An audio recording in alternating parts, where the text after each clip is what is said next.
Let me play and let me loose. Let's walk the talk. Look for the silver lining whenever a cloud appears in the blue. Remember somewhere the sun is shining, and so the right thing to do is make it shine for you.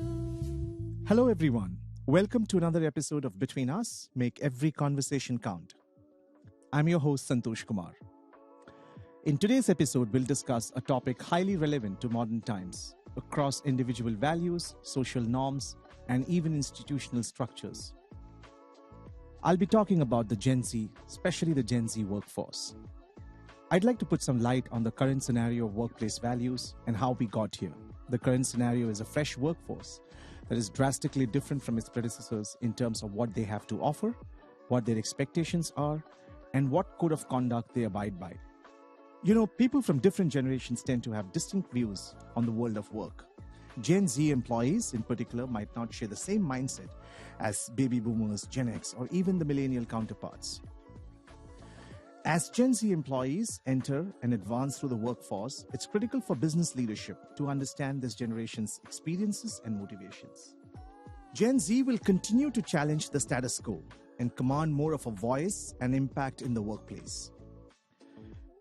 I think it's imperative that the leadership recognizes this group of workforce, and it'll take a collective effort from the leadership to do so. I believe the leaders who fail to harness the power of this workforce are placing their organizations at a distinct disadvantage. You know, it's very easy to stereotype different generations, but focusing on the individual and what motivates and inspires them is the best path forward. Knowing that Gen Z workers are motivated by feeling valued, contributing, and making changes where it matters, I think the leadership should tie efforts to impact, reinforce their appreciation, and consider small investments in development to keep the team moving forward. One of the distinct comfort level for this generation is technology. You can say they are born with it, and they have an innate ease with which they interact both the information and the connectivity that tech can foster. They view the world as a place that is equally accessible, and they bring big new ideas. Leadership needs to have curiosity and openness to learning from this workforce, just as they will learn from the current leadership. And that's precisely what I'm going to talk about in this episode. So the first question we need to ask is, how do they differ from the previous generations? You know, while everyone wants fulfilling work, decent pay conditions, there are nonetheless some key characteristics that sets Gen Z apart from their predecessors, namely the millennials, Generation X, and baby boomers. Now understand this, they are the first digital generation to grow up with no recollection of a world without the internet. I mean, they have never used an analog camera, a CD player, a paper map, or a floppy disk, right? And rightly so, they have been named the first global generation, growing up in a society where global content and information are generally more freely available, you know, where one-click shopping for goods from anywhere in the world is taken for granted. So this actually sets them on a path to pioneer nomadic careers and develop new ways to make money online. And the fact is that given their experience of growing up in the aftermath of the recession caused by the global financial crisis of 2008, the economic fallout from COVID-19 pandemic, and the very recent Russian war on Ukraine, you know, one might think Gen Z has emerged as a pragmatic, risk-averse, non-entrepreneurial group motivated by salary and job security. But the fact is that this is not necessarily true. You know, while salary will always be one of the key factors in deciding on a job, I think what separates this generation is when you give them a choice of accepting a better paying dull job versus work that's more interesting and don't pay well, this generation will be evenly split over their choice. This is a generation which could change jobs up to 10 times between the ages of 18 and 34, as per recent data. The old concept of a career ladder running from the mailroom to an executive suite, could be replaced by something much more ad hoc and flexible.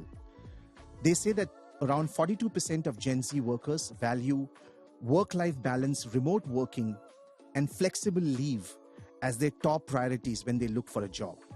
Another thing which separates them is, they prioritize jobs where they can expand their skills, broaden their talents and experience.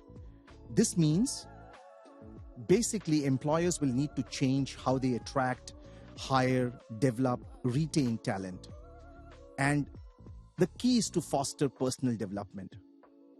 In fact, their experience of facing two major global crises in a decade has perhaps created a more resilient generation that'll be better equipped to tackle bigger challenges ahead, especially something like climate change. Generally, with my interactions, because I've been fortunate enough to interact with this generation because I work with them on a regular basis, and my personal interactions with them have led me to believe that diversity and inclusion and the fact that their employer care about the work environment, those things matter to them. And it is these standards of work ethics and transparency which Gen Z specifically want from their employers. They're really not interested in greenwashing, but real commitment, whether it's climate change, safeguarding your environment. I think most of this generation look for truly sustainable companies, both to work for and buy from. And I feel this will definitely drive a shift in companies' mindsets and strategies. I understand every generation will have its own unique style, needs, goals. So it's vital that we create an environment in which all employees or associates feel engaged, inspired, and energized, and can thrive, work together, and learn from each other. Every generation changes the world of work, from the influx of women into workforce during World War II to the way millennials raised awareness of issues like mental health. But Gen Zs are coming of age in the wake of a historic pandemic, and at a time when the climate emergency poses an unprecedented threat to humanity. What they look for at work and what they will not accept is likely to have enduring repercussions. So this is a generation that has higher expectations of workplace than ever before, right? They prioritize flexible working arrangements, shared values, higher pay, increased support for mental health. Not only do they know what they want, they are more likely to seek out new opportunities to get it. So just my thoughts on how companies can engage with this young, vibrant generation of workforce. I think first things first, flexibility. This workforce values flexibility of remote work that pretty much became the global norm during the pandemic. There was a World Economic Forum report which suggested that 73% of employees more or less now want a permanent, flexible work options. Personally, I believe that remote and hybrid workforce helps to foster productivity, fewer workplace distractions, and probably in many ways minimizes the stress drivers. Second, I believe, is mental health support. Employers' focus on mental health has increased manifolds, even though the stigma still remains. Let's look at it. The Gen Z employees, they want meaningful impact through better access to resources and prevention, increased awareness, empathetic leadership, and above all, a culture of well-being. So to meet these interests, companies must consciously design stigma-free work environments that prioritize well-being and integrate mental health throughout the organization, through policies and programs that care for workers and value their personal and professional wellness. Third, I would say, is diversity, equitability, inclusion. When you look at this young workforce, they absolutely demand higher standards of diversity and equity, requiring action to build inclusive work environments. And that's basically supports all forms of identity. This has been a hot topic of debate for a while now. I think the new company policies must facilitate authentic commitment, employee resource groups, more representation of leadership from diverse groups, inclusion of non-profits, governments, and the societies coming together so that this becomes an unprecedented global movement to take on diversity and social justice. And I think what this workforce is basically doing is they are driving the companies literally to align their missions to global value systems, and not just demonstrating in words, but in action that diversity truly matters. And finally, I think career growth, which would probably cut across any generation, right? Apart from an exceptional work environment, companies have to implement training, reskilling programs, and that can benefit not just one generation, but probably all generation of employees. And the fact of the matter is that any company that wants to attract, retain, and engage young workforce must reach across generations to prioritize human connection and meet the Generation Z where they are at. So as this workforce continues to create ripples across all ways of workings, I think employers must continue to improve their work flexibility, mental health, diversity, and career growth opportunities so that they can meet the interests of this very empowered and talented young workforce. This workforce must be welcomed, and we should build initiatives to support the future of work. The thing is, Gen Z is already improving the world, right? I mean, if you were to do a quick search for Gen Z, the top 10 results would be how they are already challenging the companies they are working for. They are just graduating college and entering the workforce, but they're actually shaking up or stirring up the definition of a satisfying work environment. I think one of the recent surveys found that 23% of the Gen Z workforce chose to work for their employers because they offered a positive culture, a positive work culture. And 24% chose the company for higher salary and benefits. In addition, 2 out of 5 young workers have rejected a project or an assignment due to personal objectives, and almost half in senior positions have turned down jobs over ethical conflicts. This, I say, is changing the world. I feel as a result of these attitudes, companies are also altering their recruitment and retention strategies to better navigate such a competitive labor market. It is said that 66% of Gen Z workforce stay at their organization for at least 5 years when they feel empowered and heard by their workplace. Outside of office, we all know how they are naturals at raising awareness and driving action through social media, especially platforms like TikTok and Instagram. They devote accounts to educating followers about social issues, mental health, and mutual aid. Very recently, a group of TikTok influencers organized an Amazon boycott to support their labor union in spite of their lucrative promotion deals with the retailer.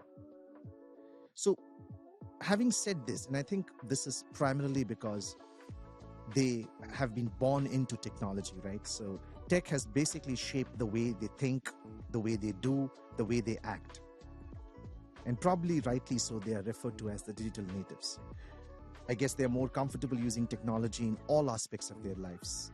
And as a result, technology plays an important role in the workplace. When we talk about Gen Z and when we talk about workforce, what we have to also look at is, as the years pass by and as we move forward, they are going to be our future leaders, right?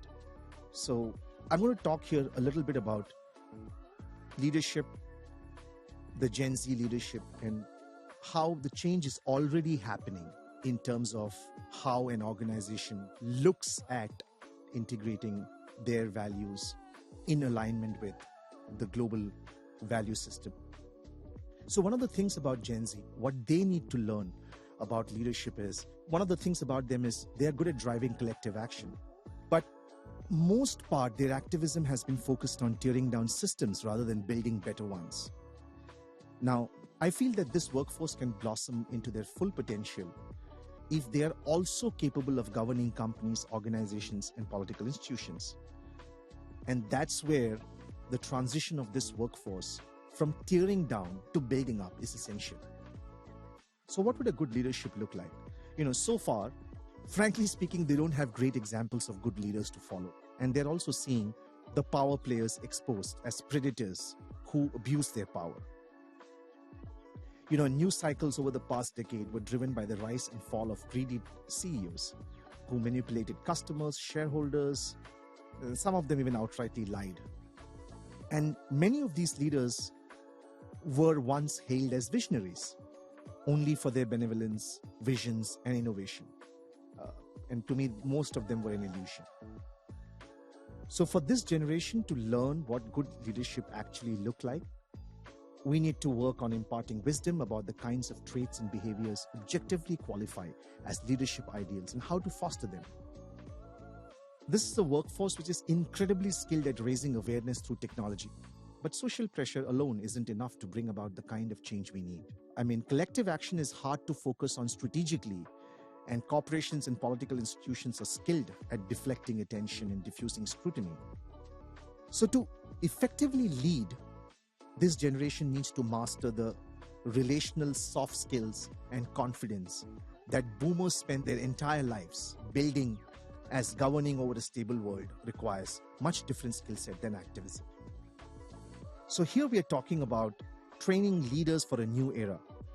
And it will take time for this workforce to gain life experience and authority. This generation possesses an incredible wealth of raw talent and high-tech tools to leverage it. Leadership training can really help and consolidate their skills to take them to the next level. This workforce is distinct in its comfort with technology. In fact, they're born with it, as I've said it before, and have an innate ease with which they interact with both information and the connectivity that tech can foster. They view the world as a place that is equally accessible, and they bring big new ideas. Leadership needs to have curiosity and openness to learn. So what is it that the current leadership can learn from this generation? This generation is distinct in its comfort with technology. They're born with it, and they have an innate ease with which they interact, both the information and the connectivity that tech can foster. Leaders need to have curiosity and openness to learning from them. I think another thing which will really help is walking the talk, right? This is a generation that does not tolerate toxic culture, discrimination, misalignment between words and actions of management that won't flex to fit their personal lives. So when we are training this workforce to be the next generation of leaders, it's imperative to have conversation with them. It's imperative to create a safe work culture. Align expectations and commitments. One of the things about Gen Z is they don't care what you know until they know that you care. So I'm absolutely excited about this workforce taking on the leadership role, primarily because I clearly see a very humane approach to leadership, which I have not seen in the previous generations. Humanity must lead the future of leadership because new generations are looking for social connections, independence, flexibility, and balance. Since this workforce is more entrepreneurial, diverse, technologically savvy, and probably the most individualistic than the prior generations. And because this probably is one of the first generations to make demands for what they believe is important in the workplace, this has actually led to a term called the gig economy, because they look for flexibility with hours, getting more vacation time, not settling for the less. So from that perspective, the definition of a 9-to-5 job has been challenged completely. We are now living in a gig economy. They are taking up professions like, let's say, digital marketing, social media marketing, cause marketing, working with organizations which focus on social causes. So I think the way the leadership will shape up will be very different than the leadership which is existing currently. Even if you look at the way startups function today, especially led by the millennial and the Gen Z workforce, they have made startups look a lot cooler. There was a time when you would look at startups and you would say they're risky ventures, uncertain futures. They're probably more riskier now than they were before. And they probably have a more uncertain future now than they had before. But if you look at startups today, not just around the world, but even in our own country in India, apart from the shift in perception, people have also started looking at it from a perspective of creating in India for the world. Your classic example would be the Startup India initiative, the Digital India initiative. Just a small piece of technology has changed the way we make payments, we send and receive payments. And most of these organizations are being led by this young workforce, or at least a part of this workforce. So I think one of the key factors that has contributed to the change in this mindset and work culture is that nobody is content with the 9-to-5 jobs or a traditional work environment. The flexibility, the autonomy they seek, flat hierarchies, taking on more responsibilities, contributing to the company's growth, ownership. So all of this will have a deep impact in the leadership for the future. And I am more than excited to see how future leadership will look like, 5 years from now, a decade from now. I personally feel we've read this growing up. We've spoken about these terms. We've spoken about good culture. We've spoken about equality. We've spoken about unity, diversity, but I haven't really seen them. But I'm very hopeful that this generation of workforce will absolutely make it happen. The fact of the matter is that there is already a significant impact the Gen Z workforce has made on how the current leadership is working. A bunch of young professionals that value collaboration, transparency, authenticity in their own working style, and therefore expecting their leaders to be the same. And more leaders in today's time are being more accessible and more approachable. One of the things that really excites me, especially when I work with my own team, and I work with them, none of them work for me, and I've noticed this in my team members. There's this strong desire for purpose-driven work.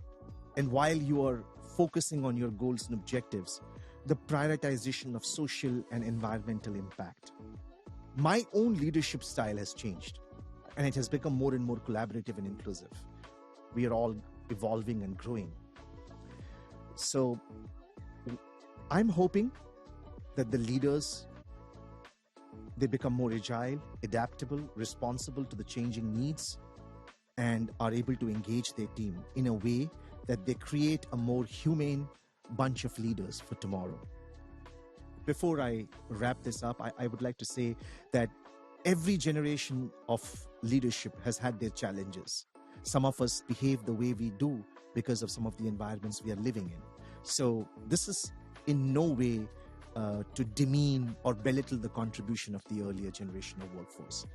This generation of workforce exists because of all the hard work and the experiences the earlier generations has passed on to them. This is the conversation I really wanted to have because, I'm working with this amazing group of people, not just for my podcast or my upcoming book, but in my day-to-day life. I have friends from across different age groups, and I learn from each of them. But there is a different kind of energy when I interact with my young friends. And so I hope each one of you have enjoyed. This probably is a tip of the iceberg of whatever I shared. So thank you all for your time, and do tune in to my next episodes. Here's wishing you guys a great day. Thank you. Thank you for listening to this episode of the Between Us podcast. This podcast was recorded at manicpod Studios in Chembur, Mumbai. Our sound engineer is Mainak Chakraborty, and your producers are Arnav Dogra and Santosh Kumar. The Between Us podcast uploads episodes weekly, and we'll see you next time.